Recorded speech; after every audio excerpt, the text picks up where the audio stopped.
देखो मुझे पता है तुम काफी टाइम से उसका इंतजार कर रहे हो। नहीं, मैं iQOO Neo 11 की बात कर रहा हूं। हाँ, मैं जानता हूं तुम उसका भी इंतजार कर रहे हो, लेकिन उसको तुम्हारे इंतजार की कदर हो ना हो, iQOO वालों को तुम्हारे इंतजार की कदर है। काफी टाइम से लोंडे भाई मेरे चैनल पे कमेंट कर रहे हैं कि iQOO Neo 11 के ऊपर अपडेट दो, अपडेट दो, अपडेट दो। अब साला अपडेट कुछ था ही नहीं, मतलब कुछ इंटरनेट पे आ ही नहीं रहा, तो भाई किसके ऊपर वीडियो बनाऊं। हाँ, व्यूज छापने के लिए बना सकते थे वीडियो, कुछ भी बोल सकते थे, लेकिन मुझे तुम लोगों का ट्रस्ट नहीं खोना भाई। अगर एक बार वो चला गया ना, तो भाई मैं कितना भी अच्छा वीडियो बना लूं आगे जाकर, तुम लोगों को लगेगा कि भाई ये फेक न्यूज फैलाता है। और मेरा खुद का भी इंटरेस्ट नहीं था कि भाई जब कुछ पता ही नहीं, इंटरनेट पे कुछ आया ही नहीं, तो क्या ही बात करना, हाय हेलो करके निकलना।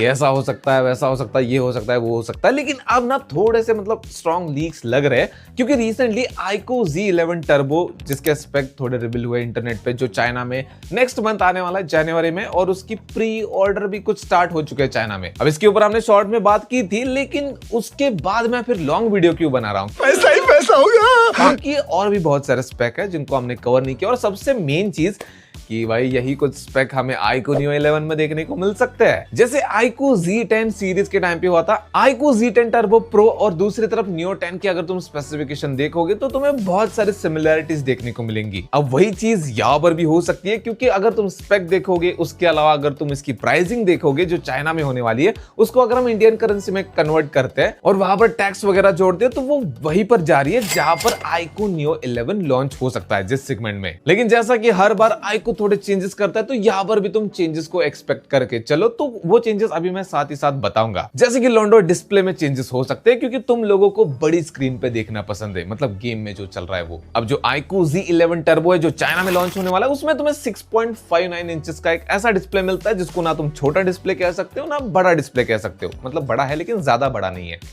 डिस्प्ले। लेकिन अगर तुम iQOO Neo सीरीज के रिकॉर्ड्स देखोगे इंडिया में, तो वहां पर तुम्हें बड़ा डिस्प्ले मिलता आ रहा है। तो यहां पर 6.59 इंचेस का 6.78 इंचेस वगैरह हो सकता है, या फिर 6.83 इंचेस भी हो सकता है। और बाकी चीजें सिमिलर रहेंगी, जैसे 1.5 के एमोलेड डिस्प्ले, फ्लैट डिस्प्ले होगा, 144 हर्ट्ज का रिफ्रेश रेट होगा। और एक जो चीज जो तुम काफी टाइम से मतलब ऐसे अंदाजा लगा रहे हो कि भाई ये प्रोसेसर होगा, वो प्रोसेसर होगा, लेकिन हाँ, इसमें वो चीज भी कंफर्म होगी। Z11 टर्बो में 8 Gen 5 है, इसमें भी तुम्हें वही मिल जाएगा। बट एक चीज की मैं भी गारंटी नहीं ले सकता कि इसमें LPDDR5X रैम होगी, UFS 4.1 स्टोरेज होगी या फिर नहीं होगी। बताओ भाई क्या दिन आ गए, मतलब जो चीज हम आंख बंद करके कंफर्म मान लेते थे, आजकल उसके ऊपर भी डाउट आ चुका है, थैंक्स टू AI। अब इसके अलावा जो Z11 टर्बो है, उसमें तुम्हें 7600 mAh की बड़ी बैटरी मिलने वाली है, 100 वॉट का फास्ट चार्जर होने वाला है। वो सेम चीज उठा के यहाँ पर भी देंगे, क्योंकि उनको पता है इंडिया में बड़ी बैटरी देनी पड़ेगी, जिसकी वजह से गेमर्स अट्रैक्ट होते हैं। तो यहाँ पर चेंजेस शायद ना हो, लेकिन IP रेटिंग में हो सकता है कुछ कॉस्ट कटिंग करे, जैसे Neo 10 के टाइम पे की थी, क्योंकि Z11 टर्बो जो है वो 68-69 रेटिंग के साथ आएगा।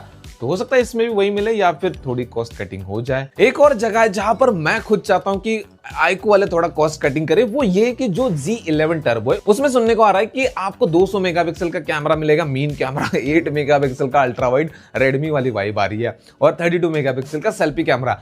मैं iQOO से ये कहूंगा कि Neo 11 में तुम 200 मेगापिक्सल का कैमरा रहने दो, आप दे दो 108 मेगापिक्सल का, और जो ऊपर के 100 मेगापिक्सल की कॉस्ट बच रही है उसको प्राइसिंग में कम कर दो यार, थोड़ा सस्ता लेकर आओ, गेमर्स दुआ देंगे भाई। अब थोड़ा सा लुक डिजाइन की बात करते हैं, तो देखो इसका जो लुक डिजाइन है, खास करके बैक पैनल, वो तुम्हें Neo 10, Neo 10R वगैरह जैसा ही लगेगा, लेकिन कुछ चेंजेस है, जैसे कि Poco F7 ने पिछली बार बाजी मार ली थी मेटल फ्रेम्स के साथ और प्राइसिंग के साथ भी, तो इस बार iQOO ने सोचा कि मेटल फ्रेम्स हम भी तो दे सकते हैं, और iQOO वही दाव खेलने जा रहा है। इसमें जो चार्जिंग पोर्ट है उसके आसपास एंटीना लाइंस देखने को मिली है, जो कि इंडिकेट करती है भाई मेटल फ्रेम होने वाली है। तो हाथ में फोन पकड़ने में हो या फिर हाथ में फोन दिखाने में हो, प्रीमियमनेस तो लगती है। और मुझे पर्सनली एल्यूमिनियम और टाइटेनियम फ्रेम से ज्यादा वो मेटल फ्रेम्स अच्छी लगती है।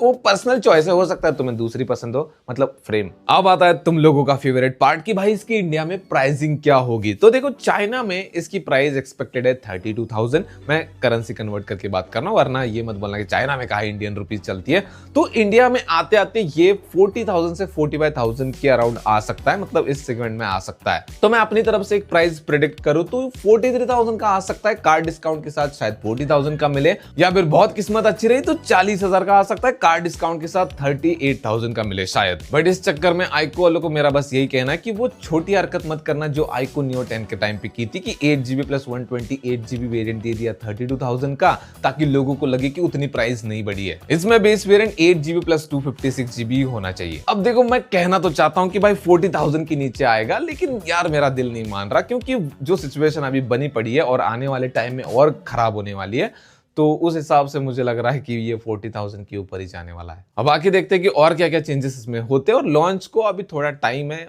मार्च अप्रैल में शायद हो जाए। बाकी इसके ऊपर तुम अपने थॉट कमेंट में बता सकते हो। वीडियो पसंद है तो वीडियो को लाइक कर देना, चैनल को सब्सक्राइब कर देना। मिलते हैं नेक्स्ट वाले वीडियो में।